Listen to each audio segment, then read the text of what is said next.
How you doing there? Welcome back to Babylon Talmud. Today we're studying Daf Ayin Zayin, Daf 77 of Masechta Ksubis, friends.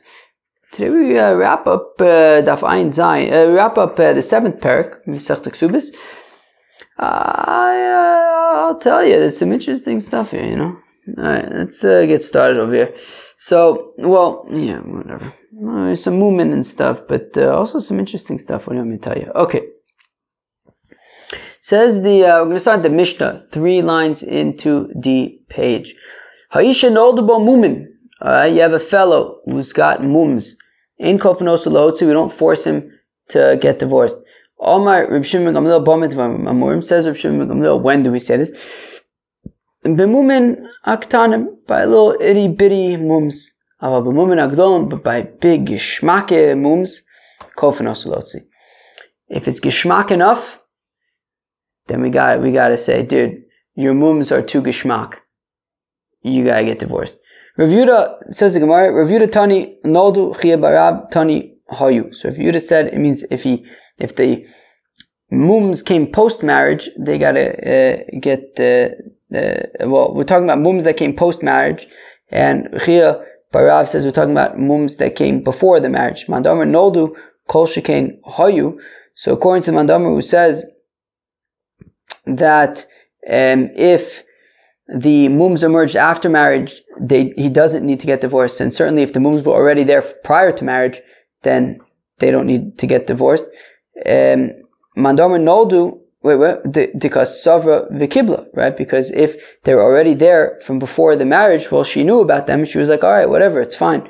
Mandomer hayu avol noldu lo. But according to the Mandomer, who says that if they were there before marriage, they don't need to get divorced, but they would say that, but if they emerged during marriage, they could be like, yo, I did not know that this was going to be the case. Tonight we learn in our Mishnah, Shimon Gamliel says only by little itty bitty cutie little mums.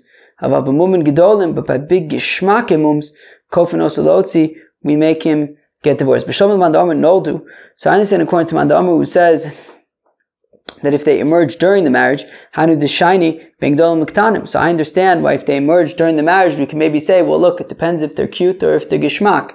But if you say that they were already there prior to marriage, who cares if they're cute or if they're geshmak? She accepted them.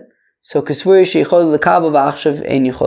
answer is no. Even if she accepted them, if it's a geshmak mum, maybe she thought that she could handle the geshmak, but maybe at post marriage she learned that like she wasn't so heimish. And these are considered the geshmak mumen. Perish Reb Shimon Gamliel explained, Kigon nismes eno, if he became blind, nikta ayado, or if he lost his hand, v'nish baraglo, or his foot got like disabled. Itmar Reb Abba Bar Yaakov Omer Reb Yochanan halacha Reb Shimon Gamliel. So Reb Abba Bar Yaakov says in Reb Yochanan that the halacha is like Reb Shimon Gamliel. Rav Omer Reb Nachman halacha k'divrei chacham, that the halacha is like the chachamim. Would Reb Yochanan really say that the halacha is like Reb Shimon Gamliel, or really like would Reb Yochanan even need to say that the halacha is like Reb Shimon Gamliel? V'Omer Rab Bar Bachan Omer Reb Yochanan b'chamakom sheshana Reb Shimon Gamliel b'mishnaseinu halacha k'moso, that any place that according to, right, says Rab Bar Bachan in the name of Reb Yochanan, what? Says Rab Bar Bachan in the name of Reb Yochanan, that any place where it says, where you have Reb Shimon Gamliel's opinion in the Mishnah, we always paskin like him. Chutz me Arev v'tzidon v'raya achrona, except for 3 cases. But other than that, we always paskin like Reb Shimon Gamliel. So why would we have to say that according to Reb Yochanan, the halacha is like Reb Shimon Gamliel? Maybe the halacha is like Reb Shimon Gamliel. The halacha is always like Reb Shimon Gamliel according to Reb Yochanan. Well, this taka 2 different Amoraim explaining Rabbi Yochanan's opinion. According to some of them, Rabbi Yochanan would say that the halacha is always like Reb Shimon Gamliel, not according to others. Okay. New Mishnah. These, now, if the fellow has the following mums, he has to get divorced. Mukashchin, he's afflicted with boils. Uval polipus, the Gemara is going to explain what that means. V'amakamitz, the Gemara is going to explain what that is. V'amitzayif nechoshes, if he's like a copper, works in copper. V'abursi, a tanner. Bein shayu ad shelo nisu, whether these situations existed before they got married, or if they emerged after they got married. Regarding all of them, says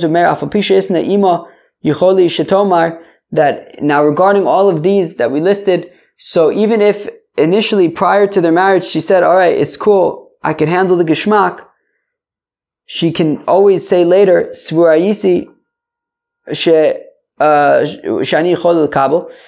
could always go back and later say, look, I thought I was able to handle the geshmak, but now I realize I'm not so heimish.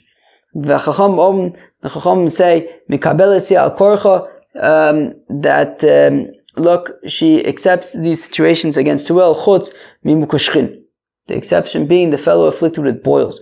Because when they have bia, the close, them being together is going to make his skin shed, and it's not geschmack.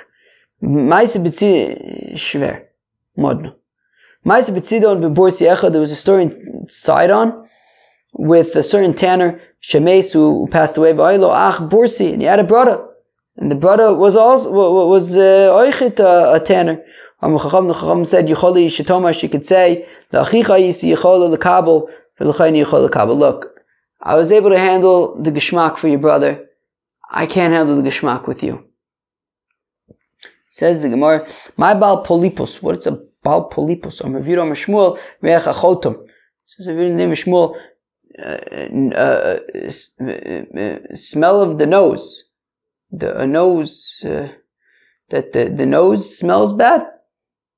But Masnisa Tana Reach Hapeh.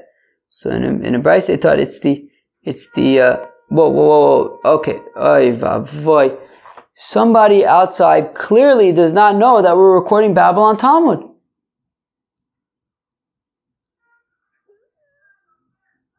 Wow. Oh wow, someone's getting very upset. I hear a loud noise, honking horns, yelling people. Excuse me, I need to investigate. Okay, investigated. So it was exactly as I thought. People playing loud music, honking their horns and yelling. Now it's funny, the last time I remember this behavior was also Friday afternoon. I guess Friday afternoons is when people get excited. But then again, people get excited all the time. Let's go weiter. So where are we again? So maybe this Baal Polipus is bad breath. Okay, what let me tell you. Ravasi explains the opposite, that according to Shmuel it's bad breath, and the Bryce is bad nose smelling ish, emitting nose smell bad. Umanach ba siman, and he made a sign, Shmuel pasuk pume mikula pirkin. Shmuel never stopped learning this parak, Kilu never stopped from his mouth, Kilu Shmuel was the bad breath opinion. Now makamitz, my makamitz, what's makamitz? Amar Rav Yehuda, say makamitz tzoas klovim. So Rav Yehuda says makamitz is somebody who gathers dog dung. Well, okay, meisvei makamitz is a bursi. But we have a Bryce that says that a makamitz is a tanner. But one second, what about our very own Mishnah? Makamitz v'amitzav nechoshes v'aborsi. Our Mishnah mentions a makamitz and a copper worker and a tanner, which means that makamitz must not be a tanner. So b'shlomo masnisin lo kasha. Well, I can explain our Mishnah. Kam b'borsi gadol, kam b'borsi kotin.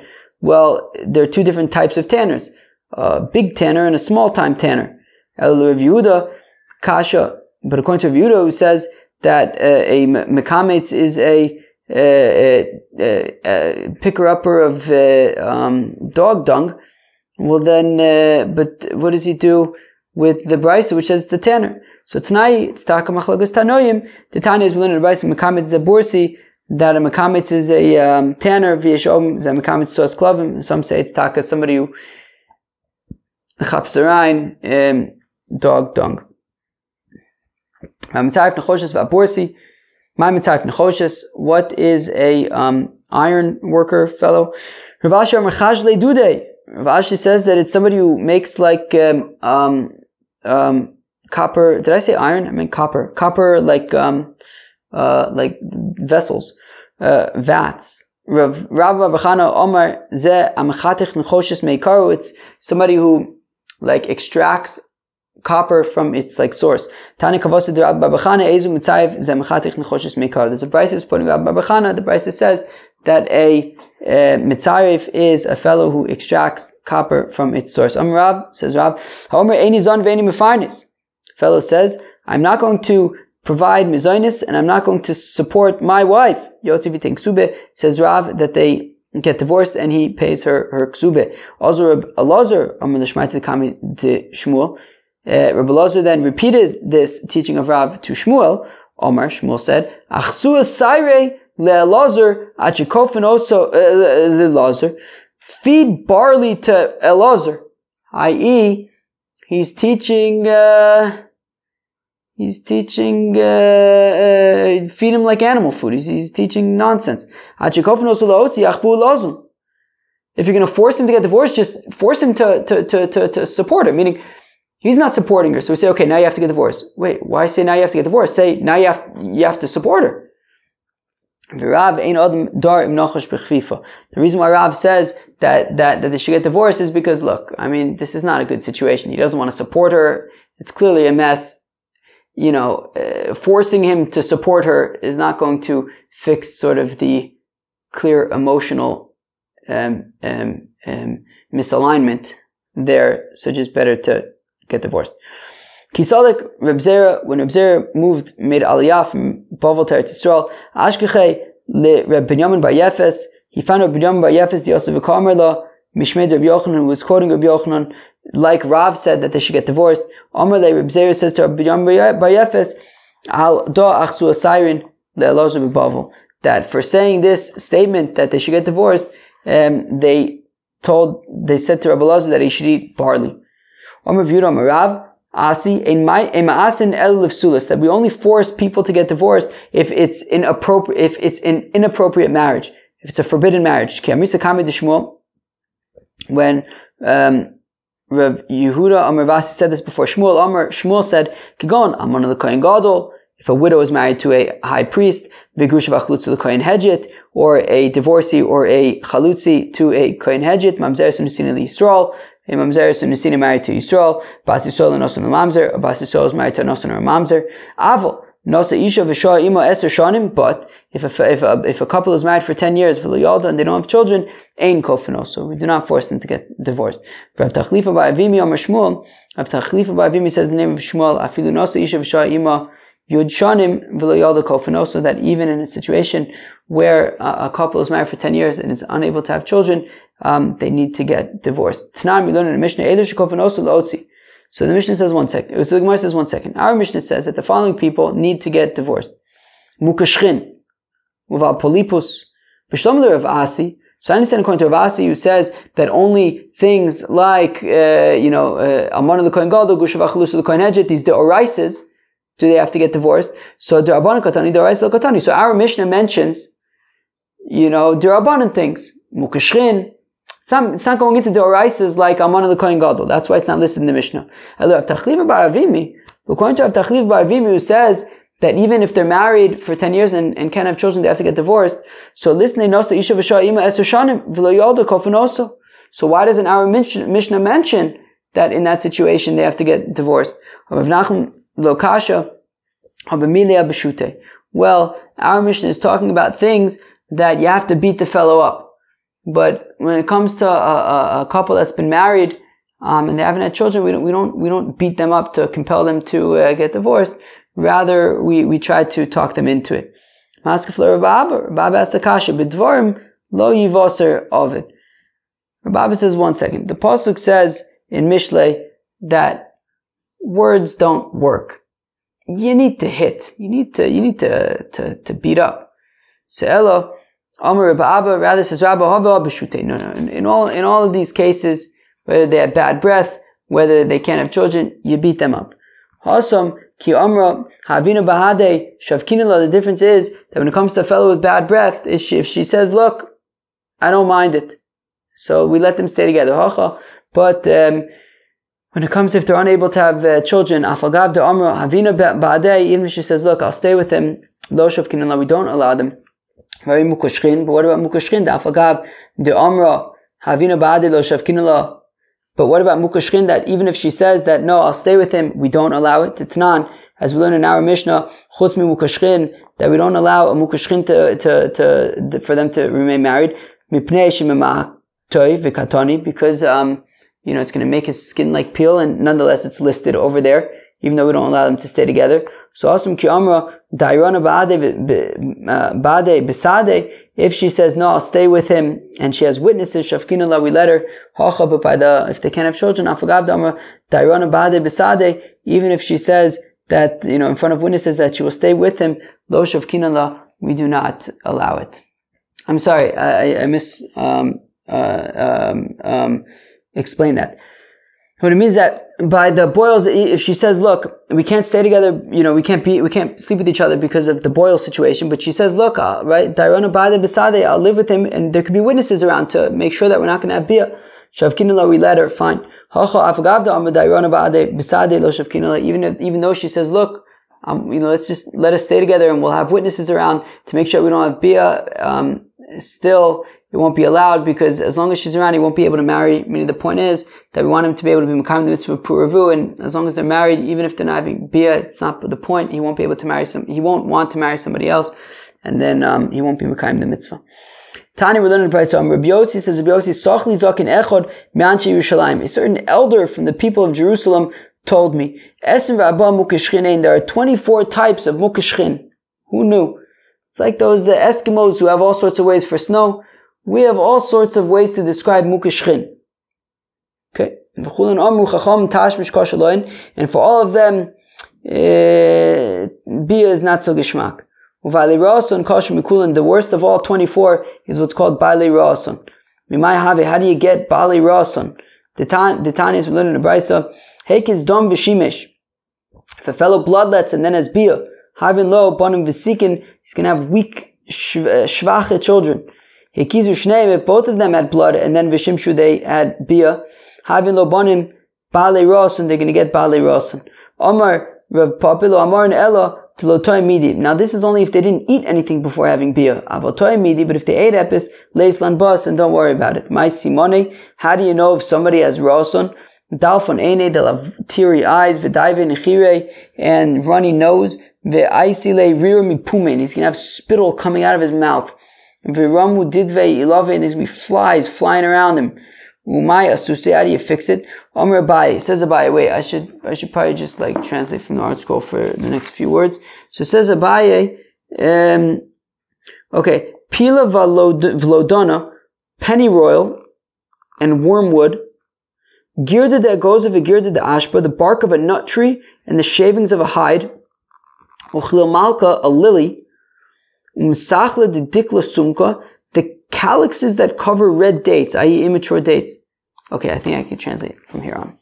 Okay, so now, Vishalak lubade adade, and then you cook them all together. Uma'ayole levesa, the shisha, and you bring them into a marble house.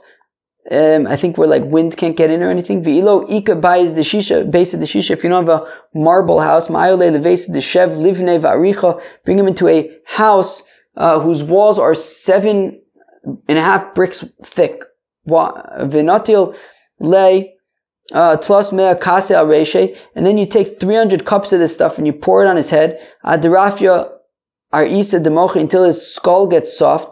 V'kar lemoche, and then you dig into his skull. Umaise arba tarfe de asa, and then you bring 4 leaves. Umadle kochad kaira, and then you find the parasite in his head, and you put 1 leg of the parasite on each of the 4 different leaves. Umosiv chad v'shakil, what? Madiko chad kaira umosiv chad? What? Chad, what? I don't know. You basically put the legs on the leaves. V'shakil b'tzavs, and then you take a tweezers and remove it. V'kalila, and you kill it.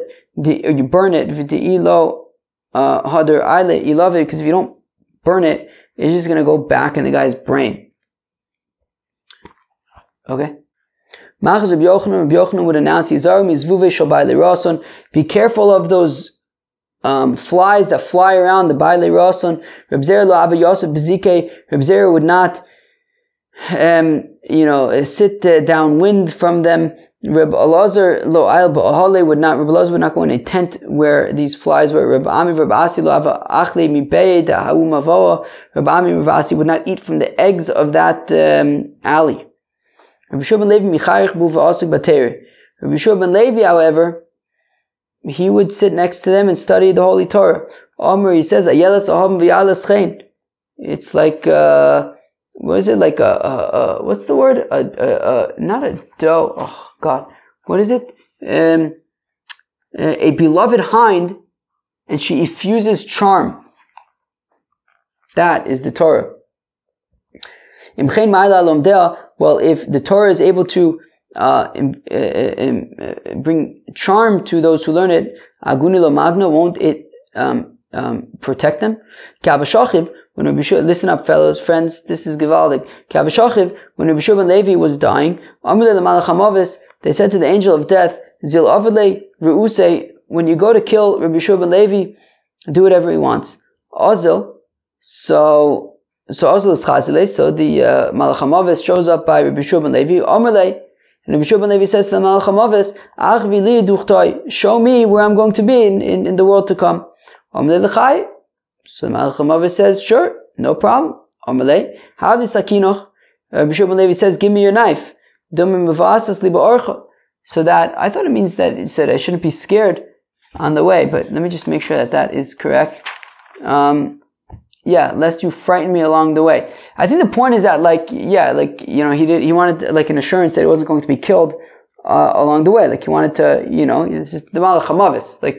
You don't want to play games with the Malach HaMavis, because if he kills you, you're dead. You know what I mean? So Yoav Aniyale, so the Malach HaMavis gives him the knife, so he has nothing to worry about. Kimatel also, when he gets to the world to come, Dalye, so he goes up, come Machvele, and he was looking at where he was going to be there. He was like looking over the fence or the gate or something. Shvainofela Ugisa, and then he jumped and he fell to the other side. Nokte bekane the glime, and the Malach HaMavis then chapped him around by the corner of his cloak. Omerle bishvasa delo asino, to which Rabbi Yeshua ben Levi says, I ain't going back. Omer kuchabrichu. So the thing is that he swore that he wasn't gonna, if I understand correctly, that he wasn't going to go back to the world, to the Olam Hazeh. Omer kuchabrichu. Says the Eibishter, look, if Rabbi Yeshua ben Levi had ever made an oath and was matir the oath, so then we're going to send him back. But if he never made an oath, lo nahader, we won't send him back. Omar le havli sakinoi. Now the Malach HaMavis says, all right, I need back my knife now. Lo avokot yoiv le. Rabbi Yeshua ben Levi didn't want to give it to him. Nafka baskol, a heavenly voice came out, and said to Rabbi Yeshua ben Levi, Havniale, you have to give back the Malach HaMavis' knife, the misba'a, the viryosa, because he needs it to kill people. So Machuz Eliyahu Kame, now Eliyahu Hanavi proclaimed before Rabbi Yeshua ben Levi, Panu Mokim Levi Levi, make room for the son of Levi, Panu Mokim Levi Levi, make room for the son of Levi, Azul Ashtuchai, Reb Shimon ben Yochai. So Rabbi Yeshua ben Levi finds Reb Shimon ben Yochai, which the Maaseh, he didn't die too much before him, because Rabbi Yeshua ben Levi was the son of Levi, who was a student of Rebbe, who was a student of Reb Shimon ben Yochai. So he must not have died too much before Rabbi Yeshua ben Levi. The Hava Yosef at Tlos Eser Tachta Kefiza, and he was sitting on 13 golden seats. Omar Le, and Reb Shimon ben Yochai says to Rabbi Yeshua ben Levi, Atu bar Levi, are you the son of Levi? Omar Le, and he says, I am.